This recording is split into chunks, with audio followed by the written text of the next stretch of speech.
Hi everyone, మీ పిల్లలు beetroot juice తాగడానికి ఇష్టపడినప్పుడు beetroot జ్యూస్తో ఇలా చపాతీలు చేసేయండి. చాలా సాఫ్ట్గా ఉంటాయి అండ్ పిల్లలు కలర్ఫుల్గా ఉండడం వల్ల ఇష్టంగా తినేస్తారు. బీట్రూట్ చపాతీల కోసం ముందుగా 2 మీడియం సైజు బీట్రూట్ని పైన తొక్క తీసేసి ఇలా కట్ చేసుకొని మిక్సీ జార్లో వేసుకొని మెత్తగా మిక్సీ పట్టేసుకోవాలి. కాస్త వాటర్ యాడ్ చేసుకొని నెక్స్ట్ ఇలా వడపోసేసుకొని జ్యూస్ తీసి పక్కన పెట్టుకోండి. ఇప్పుడు మీరు తీసుకున్న గోధుమ పిండిలో తగినంత సాల్ట్ యాడ్ చేసుకొని కలుపుకొని నెక్స్ట్ మనం తీసుకున్న ఈ బీట్రూట్ జ్యూస్ని కొంచెంగా యాడ్ చేస్తూ ఇలా కలిపేసుకోవాలి. ముద్దలాగా, చపాతీ ముద్దలాగా.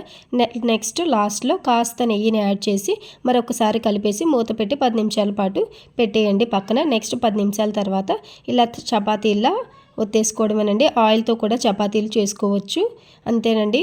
నెక్స్ట్ ప్యాన్ పెట్టుకొని ప్యాన్ బాగా హీట్గా ఉన్నప్పుడు చపాతీల్ని కాల్ చేసుకోవాలి. బాగా పొంగుతూ వస్తాయండి, చాలా బాగుంటాయి.